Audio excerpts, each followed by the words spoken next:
Vascarab Internet. This is Corey, the lead developer of the HackTab application, with a video about how to use this Chrome extension, why you should use it, who should use it, and how to use it if you're a software developer who builds websites, if you're a QA person who tests websites, or if you're a pen tester who does penetration testing on websites, wants to find cross-site scripting errors, file inclusion, SQL injection errors.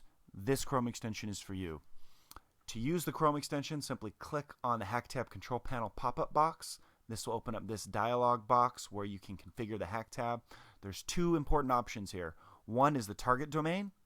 As you can see, we've already selected the Acunetics domain. This is a URL regular expression. So any valid regular expression right here, any URL that matches that regular expression will get recorded in the HackTab and will be available for testing. If you don't want to write your own regular expression, you can simply select the domain or the web page that you want to test, click the Select This Domain button, and a regular expression will be written for you. In this case, .star.acunetics.com. From this dialog box, you can also select the plugins or the tests that you want to run. Reflected cross-site scripting, SQL injection for MySQL, MSSQL, and local file inclusion are currently available. We'll go ahead and keep those enabled. Close the dialog box, and now the next request we send to the Acunetics domain, so in this case, we'll enter a guestbook entry here. We click Add Message, and the HackTab dialog box appears.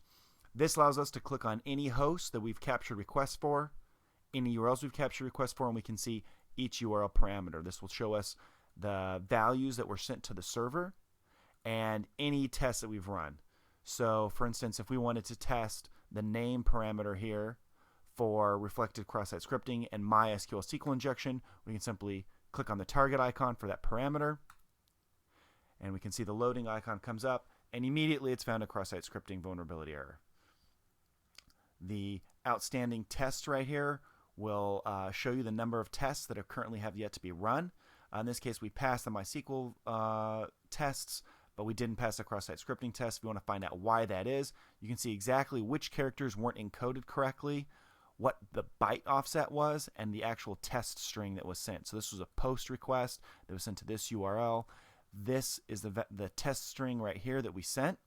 This test string is URL encoded, and when it was displayed on the web page, you can see that the angle brackets, which should have been HTML entitized as an ampersand LT semicolon, were not, which is why it failed this test. If we want to do another test, say a test to determine SQL injection, we can go ahead and head over to the vulnerable page.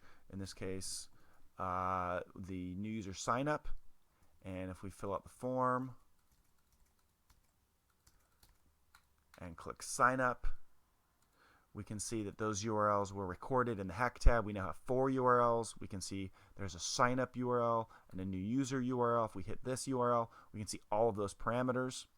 We can click on the UR name parameter and go ahead and send those requests off. We can see there's 5 tests outstanding. We can go ahead and click on the UU name parameter and test that one as well.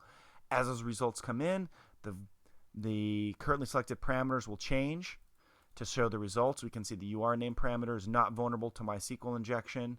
If we click on the UU name parameter, we can see that the MySQL injection is still out.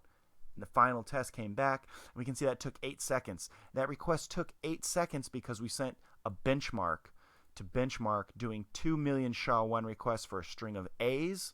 That 2 million SHA-1 request took the web server 8 seconds to execute, which is how we know it's vulnerable to MySQL injection. We use delay force for testing for MSSQL injection. That's in a nutshell how you use this application. You can go ahead and change which tests you want to run for any URL, for any parameter. We have new tests coming out in the next month for persistent cross-site scripting, as well as generic SQL injection instead of just the specific servers.